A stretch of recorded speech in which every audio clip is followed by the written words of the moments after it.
Bom, bem-vindos ao canal. Nossa proposta hoje é debatermos um texto, como eu disse no vídeo abaixo, um texto muito importante, publicado com o título Meu psicólogo disse que o racismo não existe. Tá? Subtítulo desse texto: bem-vinda Renata, bem-vinda quem estiver chegando. Depois eu quero ouvir o comentário de vocês, o que vocês pensaram sobre esse texto, tá? Eu vou deixar o texto abaixo desse vídeo também. Bom, o subtítulo da Jarid, ou Jarid, não sei como pronuncia, é o seguinte: depoimentos de pacientes revelam que muitos psicólogos não sabem lidar com as questões raciais no consultório. A maior carência é uma formação que aborde o problema do racismo no Brasil. Tá? Então o título começa assim. A gente vai ler alguns trechos, vamos pensar outros, etc. e tal. A crítica, o núcleo central dessa crítica, ele é totalmente pertinente. A psicologia, em linhas gerais, é uma formação que não debate sequer superficialmente a questão do racismo. A formação de psicologia pouco debate as questões contemporâneas. Então, qualquer crítica que aponte na direção de que precisamos falar sobre racismo dentro das faculdades de psicologia já parte de um pressuposto certo, né? É certeiro isso. Então, a mira do texto é certeira, né? De fato, a psicologia precisa debater essas questões. Bem, isso não é uma coisa tão simples. Isso não é uma coisa tão simples. Uma vez que a gente identifica que é necessário debater as questões raciais dentro das psicologias ou das psicanálises, né? A próxima pergunta imediata essa é: como? Quem fará esse debate? Que tipo de debates serão propostos? Né? Como trazer a questão racial para as formações de psicologia e de psicanálise? Eu vou dizer uma coisa para vocês que deveria envergonhar nós, classe psi, incluindo os psicanalistas, né? Vira e mexe eu recebo pedidos de pessoas que querem o contato de um psicanalista negro. Eu não conheço nenhum. Não? Conversando com outros colegas, a mesma coisa. É muito raro as pessoas conhecerem um psicanalista negro ou um junguiano negro para indicar. Isso por si só é um super, ultra, mega problema, né? Porque isso mostra claramente, sem maiores delongas, que há um racismo institucional, que há uma dificuldade de acesso do povo preto nas formações psis e psicanalistas. E isso deveria ser muito problematizado, não é? E eu penso que não é devidamente. Então, isso só para vocês entenderem a dimensão da coisa, né?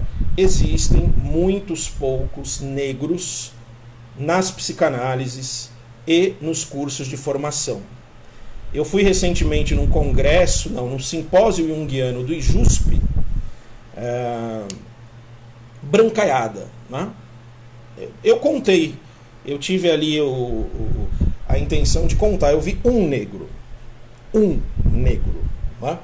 Como que pode um troço desse, né? Como é que pode uma instituição do naipe do IJUSP só ter um negro nos seus quadros de formação e isso não é problematizado? Então, por aí a gente já vai desnaturalizando essas questões, tá bom? Então vamos levantar esses pontos e vamos avançar. No texto, Conta-se uma experiência de Marília Lopes, que estava num quadro depressivo, uma mulher negra, e foi a primeira sessão de terapia. E ela sentiu, dentro do seu quadro depressivo, dentro da sua história, a necessidade de falar da sua história de racismo, dos racismos que ela sofreu. Ela foi empregada doméstica e babá, e ela vai contando ali para a psicóloga as questões inerentes ao racismo que ela sofreu. A psicóloga branca, seguindo o texto, disse o seguinte, pasmem, na primeira consulta: fulana, você deve parar de se vitimar e transformar acontecimentos normais em racismo.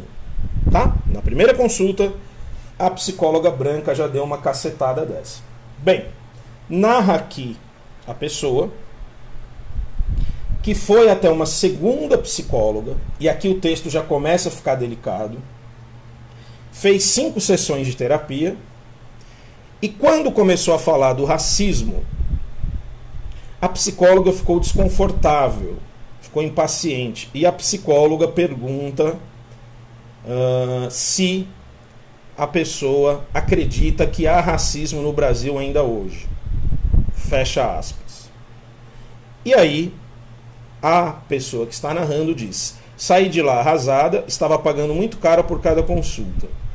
E nunca imaginei que uma profissional fosse questionar a veracidade do meu sofrimento, do racismo, daquela forma. Nunca mais voltei a procurar terapia. Hoje ainda luto contra a depressão e apenas faço uso de medicamentos. Completa. Bom, aqui já temos uma questão que começa a ferver nesse texto, né? Minha intenção aqui não é ficar reproduzindo o texto, tá? E nem ganhar likes, e nem pagar de bom moço progressista, né? Minha intenção aqui é pensar o texto e convidá-lo a pensar também. Quando essa moça, e no relato está escrito, que ela passa por uma segunda experiência com um psicólogo que fala uma merda dessa, né? Claramente uma atitude pró-racismo, e ela pensa que a pessoa era branca, a gente precisa tomar um cuidado de achar que todo branco formado em psicologia vai agir dessa forma. A gente precisa tomar um cuidado de pensar que um negro formado em psicologia não agiria dessa forma. Então, me acompanhe.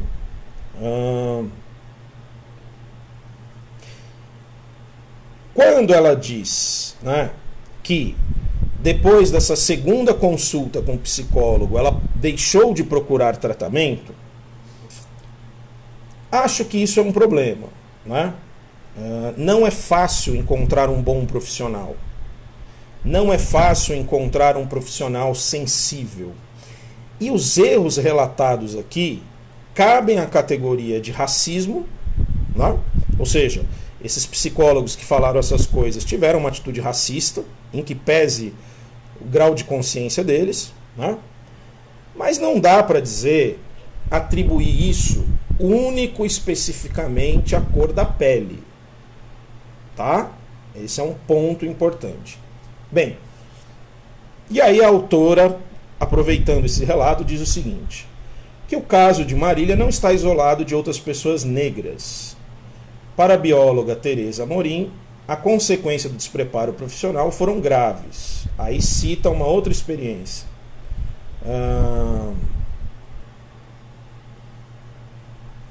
Vai citar uma outra experiência, né? Em que o psicólogo diz que as mulatas são valorizadas, né? Um outro idiota, né? Um outro psicólogo idiota, alienado e etc. e tal. Bom, aí ela faz um salto no texto dizendo o seguinte: Amorim conta, que foi a outro relato,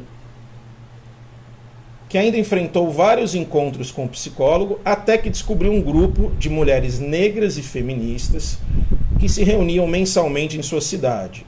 Aos poucos, fui falando das minhas feridas provocadas pelo racismo e pelo machismo e entendi que elas eram parte de um problema social muito maior. A militância foi a minha terapia. A psicologia não fez nada por mim, declara. Eita, esse trecho é polêmico. Bom, a autora que está relatando a experiência que sofreu com a psicóloga ou com um psicólogo branco está no seu lugar de fala, né? Não podemos dizer nada sobre isso, não é assim? Está narrando uma experiência, é um testemunho, né? A gente não tem elementos e nem tem autorização da pessoa para entrar nessa questão. Mas pensando essa questão, quando ela fala que a militância foi a terapia, a psicologia não fez nada por mim, né? Há um equívoco aí. Tá? Terapia não é lugar de reafirmação de pautas identitárias. Tá? Terapia não é um espaço para que o profissional faça militância política. Da mesma forma, terapia não é um espaço para que haja uma prática racista. Tá certo? Da maneira que ela coloca aqui, uma boa terapia, né, sugere-se, né, nas entrelinhas, de que um bom profissional ele vai estar alinhado com a percepção dos racismos dos seus clientes. Tá? Vou complicar um pouco mais essa história. Um psicólogo negro ao lado de um paciente negro poderia ter dito exatamente a mesma coisa. Certo? Então, colocar toda a luz na questão racial, né, e, portanto, desconsiderar a complexidade desse debate é um equívoco. Né? O debate ele é muito mais complexo. Eu estou puxando outros pontos de vista para o texto. Vocês que estão me acompanhando, me falem se a voz está chegando bem, podem ir concordando, discordando, que a gente vai seguir junto o texto. Muito bem, muito bem. Então, todo mundo precisa procurar terapia? Não. Tá? Uma experiência na militância pode ter um efeito terapêutico? Pode. A militância é uma terapia? Não. Não é uma terapia. Tá? Terapia não é um processo de militância, como eu entendo. Né? Principalmente ancorado nas psicanálises. Né? Principalmente ancorado na ideia de abstinência por parte do psicanalista. Não é? Eu diria para vocês que um psicanalista bem analisado, bem supervisionado, branco, não terá nenhuma dificuldade de escutar um analisante negro. Tá? Absolutamente nenhuma. Ajuda se esse psicanalista branco tiver um engajamento com a militância negra, se esse psicanalista branco conhecer mais a fundo as questões raciais, for aberto, né? Ajuda. Né? Ele precisa necessariamente disso para ser um psicanalista? Não. Né? Não necessariamente. Tá? E isso já é tocar num ponto intocável. Né? Essas coisas já começam a ferver dentro do debate, imagino eu. Tá? Na verdade, não é bem um debate, eu estou aqui me expondo, vocês estão vendo, mas fiquem à vontade para debater. Né? E depois escrevam aí que eu terei o prazer de responder. Aí se cita logo abaixo no texto uma psicóloga e militante do movimento negro, que faz uma crítica às formações de psicologia, de que não há transversalidade e de que há vários grupos no CRP propondo esse debate do racismo. Né? Enfim. Só que esses grupos não conseguem mudar as grades da faculdade, né? Porque não cabe aos conselhos esse tipo de prática. Não? Bom, nada a declarar aqui, estou de acordo com o autor. E aí vai se abrir aqui um debate no texto sobre racismo e saúde mental, né?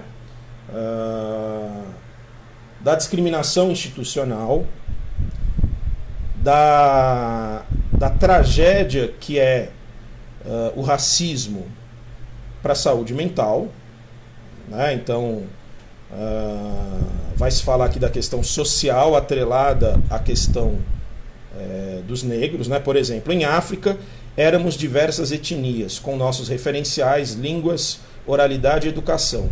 Viemos para o Brasil escravizados, em condições subhumanas, como animais.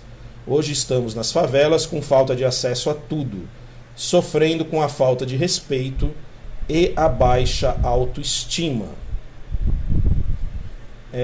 Todo o movimento negro, toda pessoa negra, ela carrega, né, nas suas raízes, consciente ou inconscientemente, a violência, né, a extrema violência com que esse país foi fundado.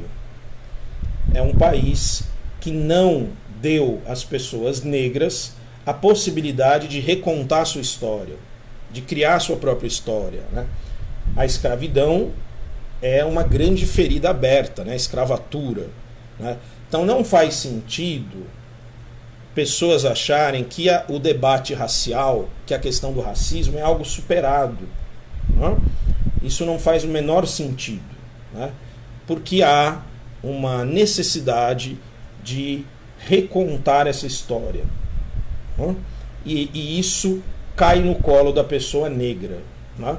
E aí sim o lugar de fala ele tem a sua fecunda importância, né? É muito importante que o negro narre essa experiência. E é muito importante que nós, que não somos negros, tenhamos uma abertura para ouvi-los, né? Isso é fundamental. Vamos seguir aqui o texto. Então, a ferida na autoestima, o tratamento das pessoas negras como inferiores, né, a humilhação, a questão da mídia, né, quer dizer, a autora que faz uma abertura desse tema.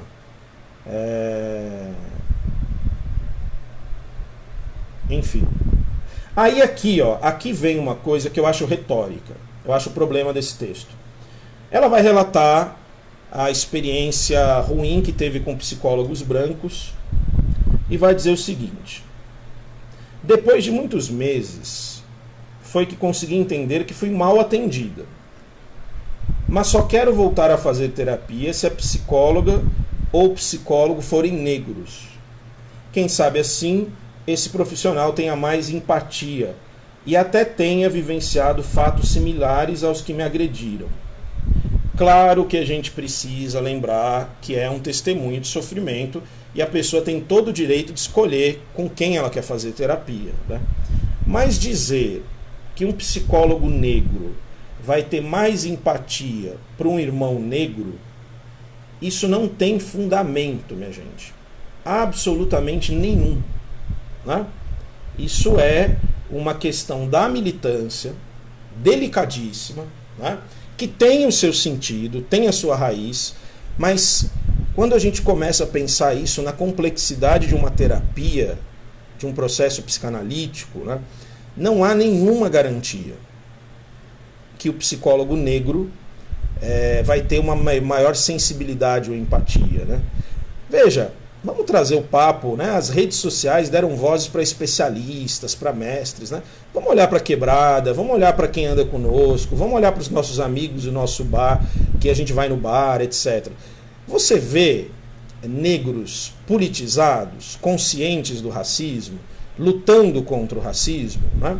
Tá cheio de negros que são bolsonaristas, acham que racismo é mimimi, se consideram os vitoriosos do capitalismo, né? Reproduzindo o discurso do opressor, né? Então não dá para a gente simplificar esse debate dessa forma, né? Embora, insisto nisso, essa pessoa e qualquer pessoa tem todo o direito de procurar um psicólogo negro ou um gay, ou seja lá o que for. Né? A pessoa tem todo o direito. Bom, vai se falar das políticas públicas, né, que vão ser todas destruídas, já estão sendo pelo atual governo, desgoverno bolsonarista. Tudo isso vai aumentar, né, discriminação, racismo, violência, né, tudo isso daqui para frente vai piorar. Tá? Enfim. Se segue um pouco para esse caminho, né? E aí se termina o texto com a seguinte fala: o negro com muita melanina é invisível, tem a voz calada. Não dá também para dizer isso. Não dá para dizer isso, né? Isso é um recurso retórico, né? Esse é o problema que eu entendo das militâncias, né? Depende, né? A gente está falando de quem? De um negro rico? São poucos, mas existem. A gente está falando de um negro jogador de futebol? A gente está falando de Joaquim Barbosa, né? A gente está falando do negro da periferia da quebrada? A gente está falando de um negro policial, coronel, né? A gente está falando de que negro, né? Então, dizer que o negro tem a voz calada, né? A gente está falando de um rapper, né? Os rappers são negros e são bastante empoderados e falam, e protestam e lutam, né? E tem um monte de negros que não tem a voz calada, né? Vamos seguir. O negro com pouca melanina é desconsiderado e muitas vezes não sabe o grupo étnico-racial que pertence. Onde guardamos e como e vivemos a nossa subjetividade. Quem são as pessoas que estão produzindo na academia? São brancas ou negras? Estão produzindo o quê? Provoca Cíntia Vilas Boas. Boas provocações, né? A resposta pode não ser confortável, mas encará-la é o primeiro passo para que a saúde mental deixe de ser um privilégio de poucos. O racismo precisa ser reconhecido e combatido para que exista de fato saúde mental. Tá? Perfeito. Nada a declarar aí, né? Mas eu quis ler esse texto junto com vocês porque ele é um texto que atravessa a questão política, a militância do movimento negro. É um trecho que é um pensamento, né, uma problemática que atravessa as quatro paredes de um consultório, né, que atravessa as teorias, né, e esses atravessamentos eles precisam fazer morada, né, nas nossas discussões. Né? É importante reconhecer que nossas formações e nossa prática carece de maior informação e debate e conhecimento a respeito do racismo. É importante desnaturalizar o racismo, pensar o racismo estrutural. Não é? Agora, também penso que cabe à militância do movimento negro, não é? Cabe aos agentes desse lugar de fala abrir espaço para debates, né? Promover a possibilidade para que dúvidas, medos, dificuldades, não é? E uma série de confusões apareçam em cena. Não é? Porque senão a gente cai numa ideia de que qualquer pessoa que desconheça o racismo ou tenha lá suas posições não muito pensadas, então qualquer pessoa que está nesse lugar é racista, deve ser silenciada, calada, atacada, né? Então eu acho que o grande desafio é abrir esses espaços de reflexão. A nós que não nos consideramos negros ou somos brancos, né, cabe a reflexão do lugar de privilégio. cabe a nós abrirmos o espaço para que esses debates aconteçam. Não basta não ser racista. Eu vi isso esses dias e eu gostei muito. É necessário ser antirracista. Certo? Por exemplo, no curso que eu coordeno de acompanhamento terapêutico, eu achei por bem, enquanto política afirmativa e dentro de um pensamento, abrir bolsas para pessoas da periferia e algumas bolsas gratuitas para negros. Por que eu fiz isso? Não é? Porque a psicanálise, que é a área que eu atuo, o campo junguiano, as psicologias, estão repletas de branco. Então, eu sou um agente, eu testemunho isso. Então, cabe a mim promover algo. Pergunta se o IJUSP tem cotas para negro. Pergunta se o IGEP tem cotas para negro. Pergunta se a Sociedade Brasileira de Psicanálise tem cotas para negros e periféricos. Pergunta se esses institutos oficiais fazem esse trabalho. Não. Né? Não fazem. E começam a debater essas questões, mas não tem ações afirmativas. Rapaziada, a gente está dentro do capitalismo. Não adianta você ficar levando debate racial se o seu instituto cobra 4, 5 mil reais para a pessoa fazer uma formação. E se esse instituto não trabalha com a ideia de cotas. Né? É muito bonitinho ficar debatendo as questões. Né? Mas e aí? Como é que você vai agir para colocar o povo preto na linha de frente? Como é que você vai agir para que um preto consiga ter o seu consultório de psicanálise, ter a sua grana, também atender a elite, também ascender? Né? E aí? E aí? Bom, é isso, minha gente. Espero que tenha suscitado questões. Estou aberto para falar das divergências, das dificuldades, enfim. E acho que esse é um texto muito rico. Vou colocar o texto logo abaixo dessa live. Também vou subir esse vídeo para o YouTube. E eu quero escutá-los para pensar, né? E para mudar aqueles pontos que eu possa estar equivocado e errado. Tá bom? Muito obrigado. Até o próximo vídeo. Forte abraço. Até.